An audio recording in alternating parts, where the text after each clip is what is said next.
Music's a great uniter. No age, no gender, no nothing. Whatever. It's time for Backstage Chats with Women in Music, where the stories and voices of female music makers inspire women like you to be dreamers, to be rule breakers, and to unleash your inner rock star. Podcasting from Austin, Texas, the live music capital of the world, here's your host, Thea Wood. In this episode, you'll meet bass player Karina Rykman. A 24-year-old New Yorker, Karina has made a name for herself already on the national scene, having played with her mentor Dave Drywitz of Ween, jazz musician John Medeski, Nels Cline of Wilco, and even an impromptu soundcheck jam with Phish. There are many more, including her latest touring gig with Marco Benevento, where we caught up with her. As if Rykman isn't busy enough, she's recording and playing with her own trio, the Karina Rykman Experiment, and still works as a promoter for Rocks Off, a summertime concert cruise company. Rykman gives the seasoned music fans hope for the future of rock and roll. Let's start the chat. Hello, and welcome to another episode of Backstage Chats with Women in Music. My name is Thea Wood. I am your host today, and we are here in New Orleans, Louisiana, at the festival Hogs for the Cause.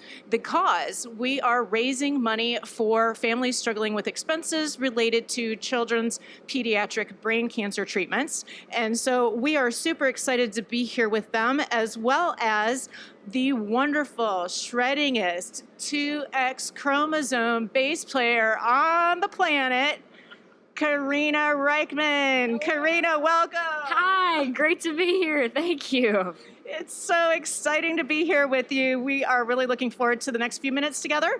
And I'm just going to jump right in with questions. Can we do that? Let's do it. Absolutely. Okay. Well, my favorite part is the shakedown. And these are 6 questions that we ask all of our special guests. And we're going to start right off with those. The first one being, who was your first concert?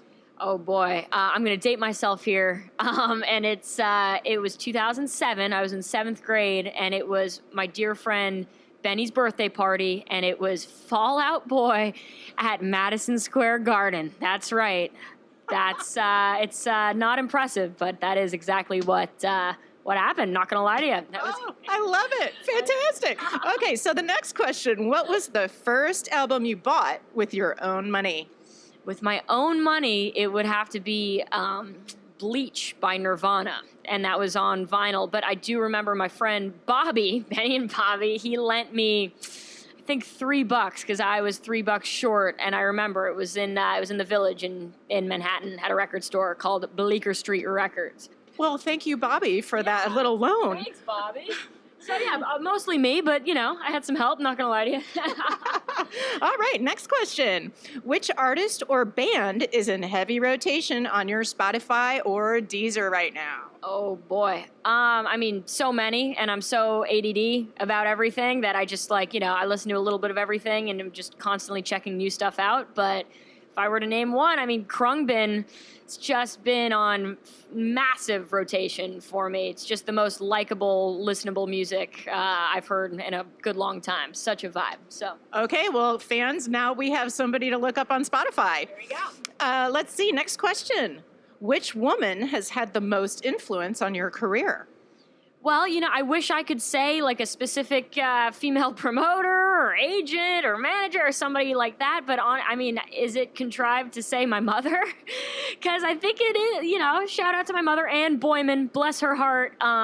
It has to be her because she was the most supportive and just, never given me a hard time about doing this with my life, as opposed to, my mom and dad are both college professors at Columbia University. So this is certainly not in that vein. Not what they had planned for you? They didn't plan anything, which is the beauty. So that's, let's say my mother for the lightning shakedown round of questioning. Awesome. Boom. And thank you, Mom. Yes. Next question.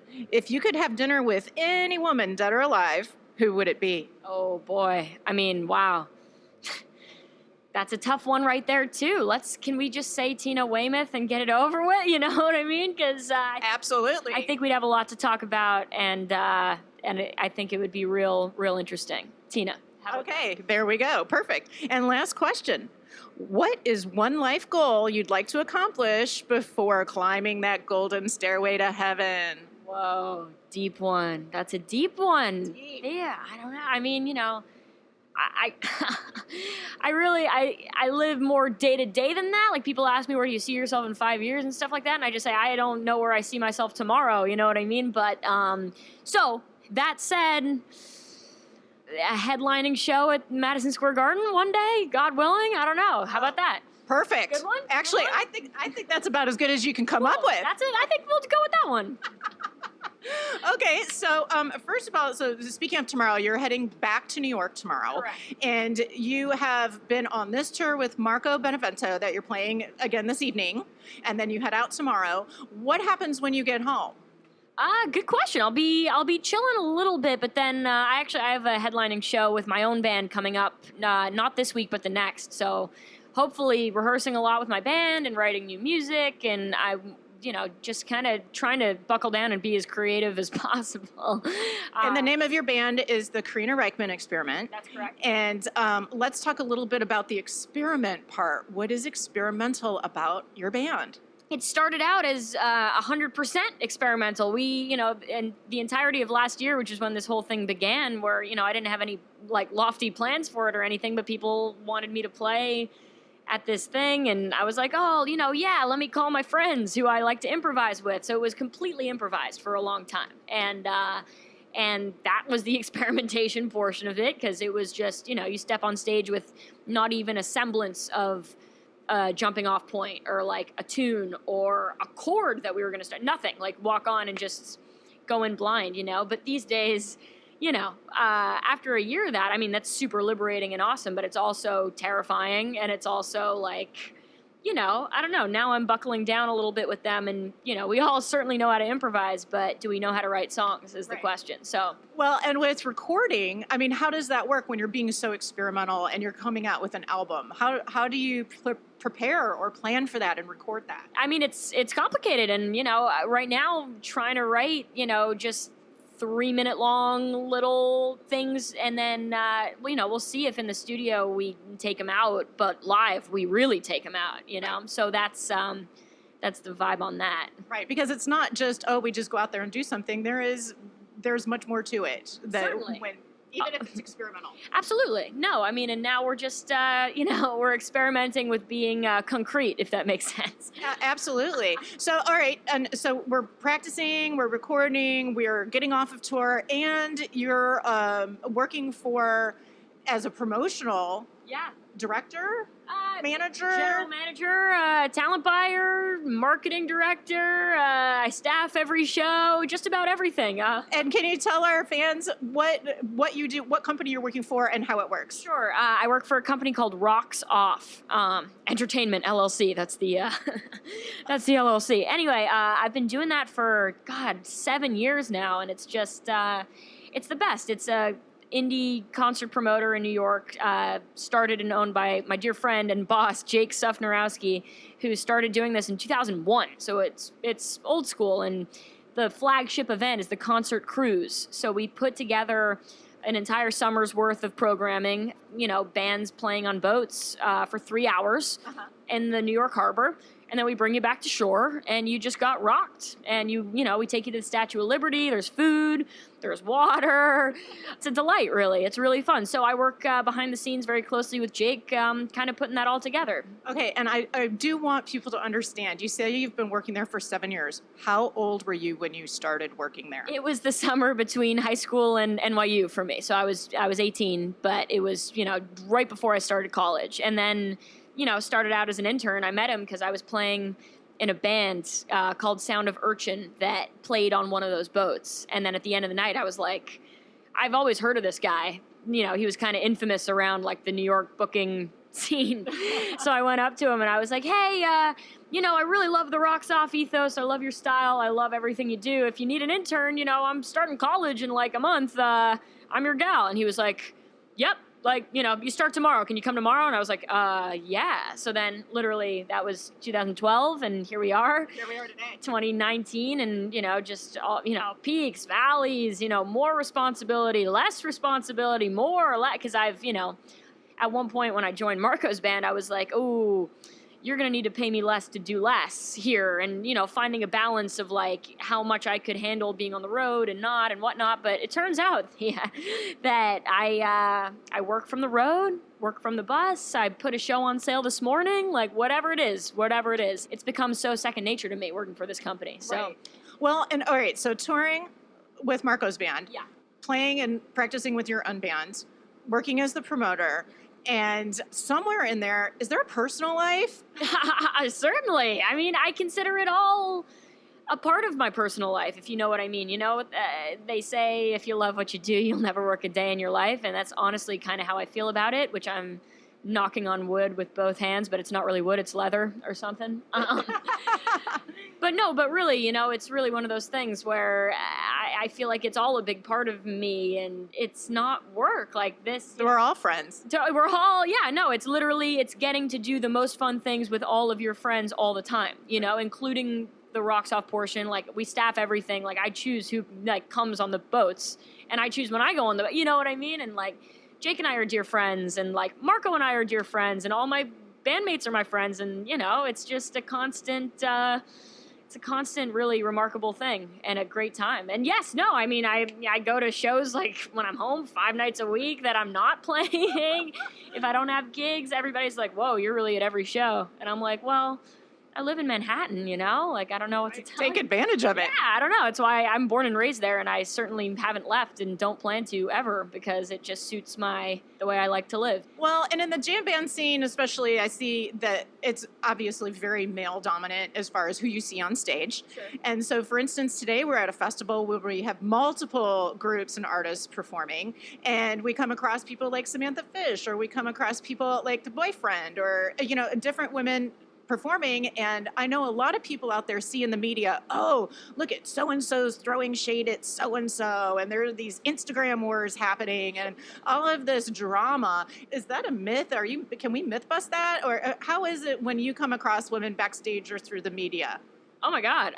Well, certainly not contentious ever, I mean, not for me personally. I feel terrible if that's something that people are experiencing. Then I definitely don't think in this kind of jam scene that's really a thing much. Do you? I don't know. God, thank God. I hope not. Thank God, no. I mean, there are a lot of different music subcultures where a lot of different strange things happen, and that's what it is. But no, I mean, in this world in particular, I find it's true, it's male dominated, but it's wildly accepting. Yes. Wildly. And I'll tell you right now, nobody has ever given me any trouble for being a lady playing the bass or anything, so I'm very, yes, I'm grateful for that. I shouldn't have to be grateful for that, but you know what I mean? It's wildly accepting. And I've met a bunch of Holly Bowling and I are friends, and I haven't met Samantha Phish, but we played on the Telluride Blues and Brews Festival together, and I watched her set and it was amazing. Haven't met Boyfriend yet, maybe tonight. Maybe. Anyway, yeah, no, everybody's super, super accepting and kind and cool in my experience. So myth busted. Not happening around here anyway. So getting on to that and talking a little bit about being on the road and being with all these guys. And, a lot of people, of course, are going to think about the gender differences. Like, for instance, are we all sleeping in the same tour bus if we're on a tour bus? Yeah, if we're on a tour bus, absolutely. We are. There you go. And see, like an older generation might be horrified in that. And I think that nowadays it's just, hey, we're all players and we're going to the same place. Certainly. And, I can only hope for a tour bus. That would be fantastic. We've done that twice in my time in the band, and both for like 3-week-long tours. But the rest we tour in Marco's Mercedes Sprinter van.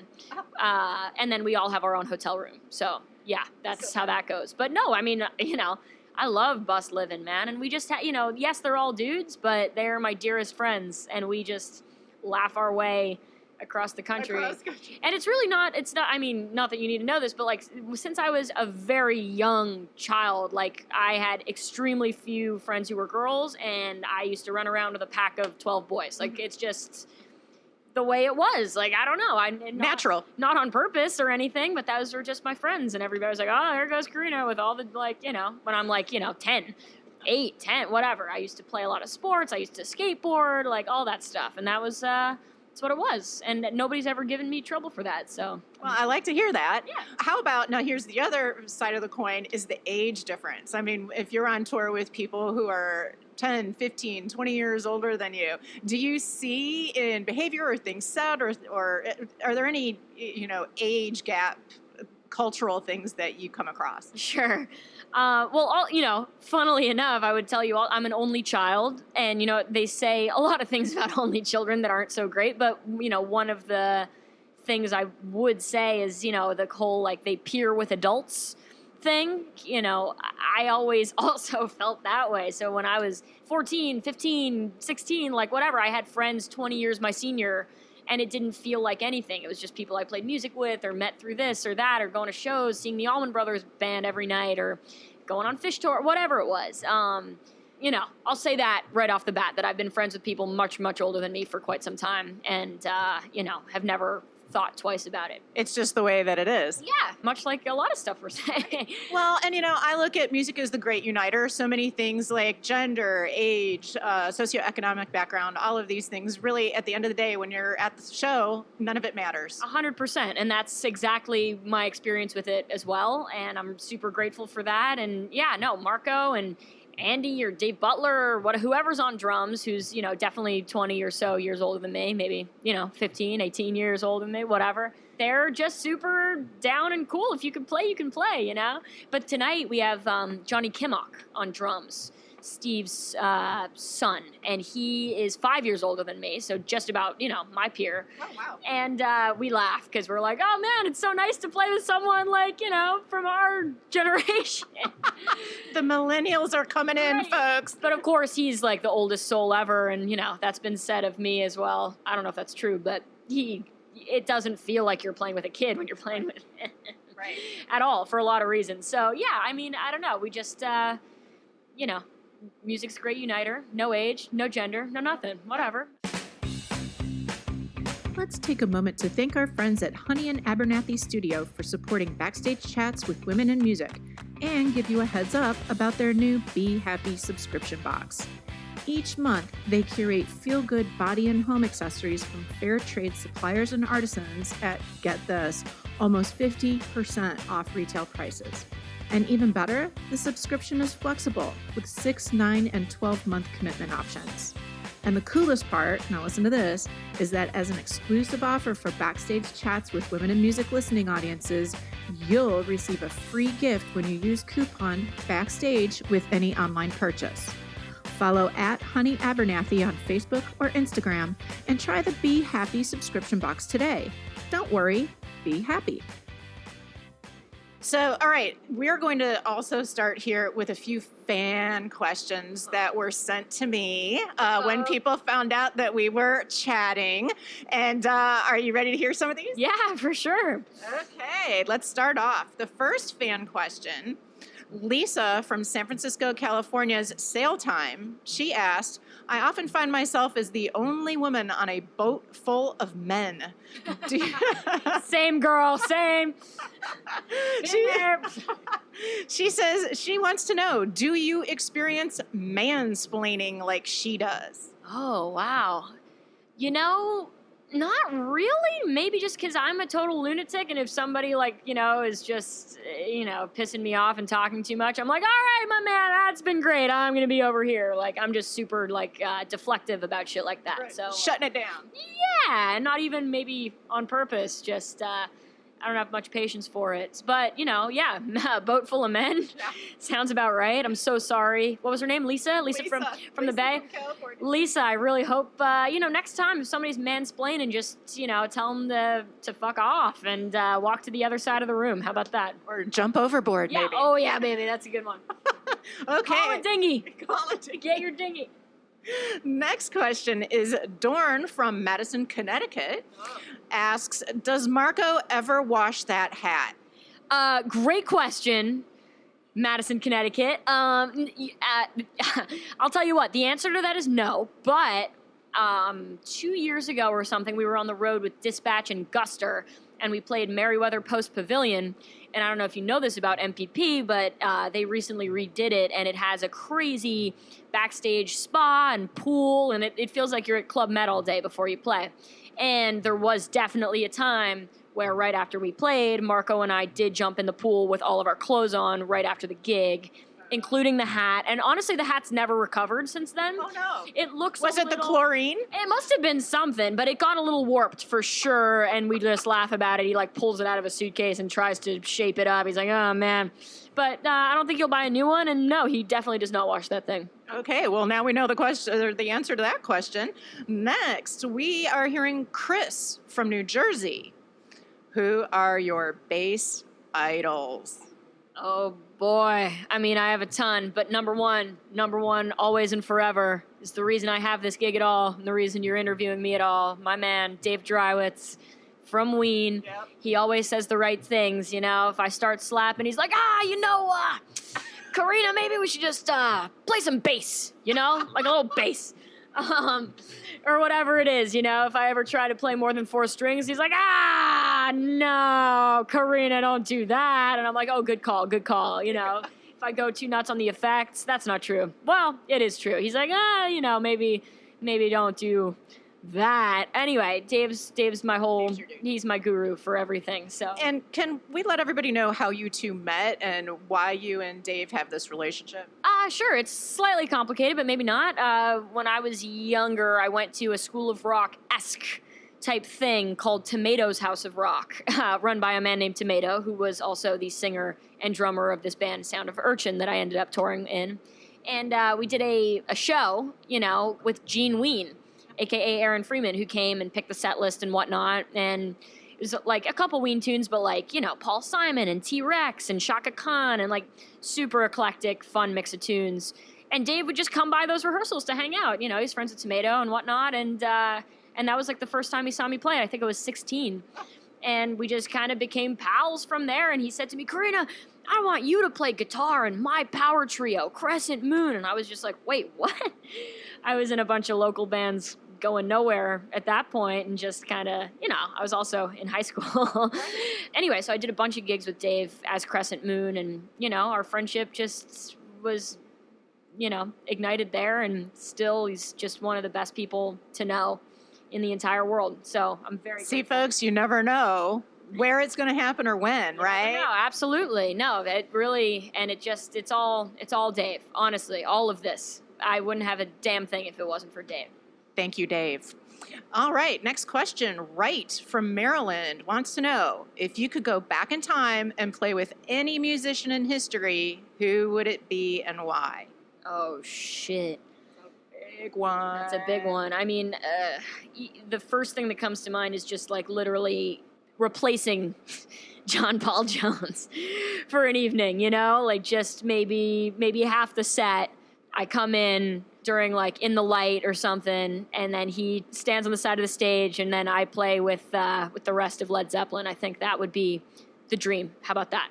I think that's an awesome dream. Thanks. Awesome. Okay, now we have Jesse in San Francisco, California, who I am thinking is a musician. Okay. And you'll know why when I try to read this question to you. Great. All right. Jam bands often take a modal approach where groups play in one key versus a set of changes. What are the modal advantages and the mindset when playing open-ended modal jams?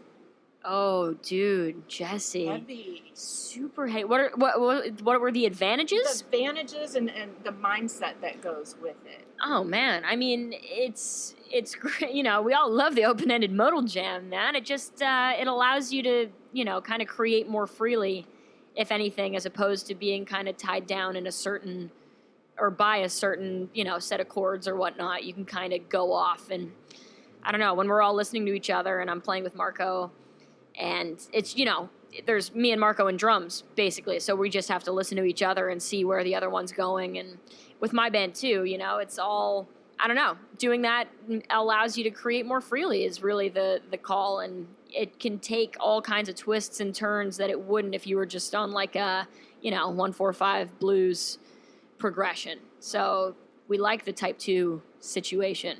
Well, and I would think that also it connects you with your fellow musicians in a totally different way.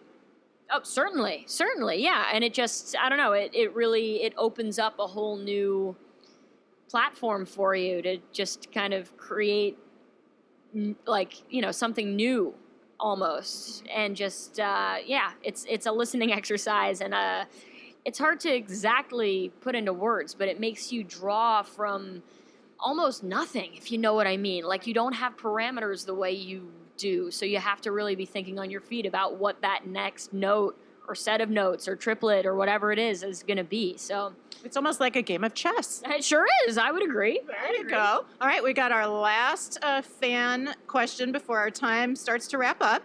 Jim from New Jersey. And by the way, we got a lot of these because there are a lot of Phish heads out there. You might know where I'm going with this. Jim from New Jersey wants to know, what was it like playing Gordo's rig and jamming with Phish? It was as incredible as you might expect, you know? Yeah, he didn't want the story of how, but like he wanted, like, what did it feel like? I mean, it felt completely like surreal. And I, you know, when that all ended, I started walking towards my apartment down 7th Avenue from the garden, and I walked into a couple like telephone poles and was foaming at the mouth. I just couldn't even speak for a while. And of course, every time Phish comes to town, like, I put up a whole lot of my friends at my apartment. And so I had a lot of pals there I didn't tell them what I was going to go do, like that Mike had invited me to go. And I wouldn't have gotten up that early it wasn't early. Trust me, it wasn't early. But for me, it was, because I just played a late night show the night before. So anyway, I couldn't even speak. I literally couldn't even speak. And I bet your friends' minds were blown too. And I already had the video because Mike filmed it from the side of the stage while I was playing. So I was just like literally speechless. I was like, guys, could you come sit next to me and check this out? And they were like, yeah, what's up? I'm like, this is what I just did. And then they were like, wait, is that you? Is that right now? Was that?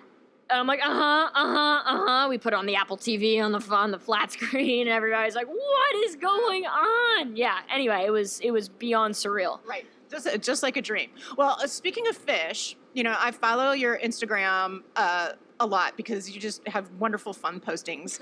And one thing that I've learned, you are quite the seafood fan, are you not? Yes, ma'am.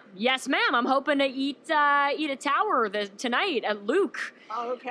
God willing. But yeah, I have a reservation at Luke tonight and a reservation at Pesh tomorrow. And we ate. Me and Julian, our tour manager, we went to Harrah's Casino last night, and I did win $90 in blackjack. Oh, congratulations. Yeah, thank you so much. And then I called it, and then we went and got late night oysters and spent all that $90. Okay, well, for your next oyster binge or seafood fare, we got you a fun little bottle of cocktail sauce. No way! This is the best day ever. Hey, we got to get a picture. We're doing a photo op. Photo op. Hey! Look at Instagram. So this good. is made by a Cajun woman named Michelle. And thank you, Michelle. She makes this in New Orleans. No. It's called Miche's C'est Bon. C'est bon, mon petit, c'est bon. This is good news. Yeah, well, I'm thrilled. You've got that to take back to New York with you. And you can dip away. I've tasted it. It's delightful. Yo, if I dip, you dip, we dip. You know what I'm saying? Yes. This is the best news ever. Thank you so, so very much. You're so welcome. And thank you for being here and taking the time out. And just so everybody knows, we are inside of Tito's bus. We're here at the festival, like I said, Hogs for the Cause, and we are in a beautifully, totally tricked out school bus. Super tricked out. Super. There's a bar, there are saddle stools, there are horse hair bumpers, and we're going to have a great time today. The show is tonight. I want to thank you so much for taking the time out before the show. I hope you have fun tonight on stage. And really quickly before we wrap up, I would love to get your Instagram handle on the air so that people can follow you. Sure thing. Yeah, absolutely. Thank you so much for having me. This was super fun. My Instagram handle is at Karina, Karina, Rykman, Rykman. It's literally my name. Nothing too fancy there. And that's the same for Twitter and all that stuff, the Facebook, wherever. It's all at Karina Rykman. Well, definitely follow Karina, and especially to get updates on the Karina Rykman Experiment. Oh, baby. Oh, baby. And we are going to get ready to sign off. This, again, was another episode of Backstage Chats with Women in Music. And why do we talk to these ladies? Because they remind us to be dreamers. They remind us to be rule breakers. And that we all are rock stars. Signing off. See you next time. This episode was produced by Eleanor, Bennett. Hit the subscribe button and never miss an episode of Backstage Chats with Women in Music. This podcast is a production of the Backstage Chats Foundation, a non-profit that is on a mission to eliminate gender disparity in the music industry by amplifying the voices and careers of women in music. You can make a difference by donating to the cause. Visit backstagechats.com and click the donate button today.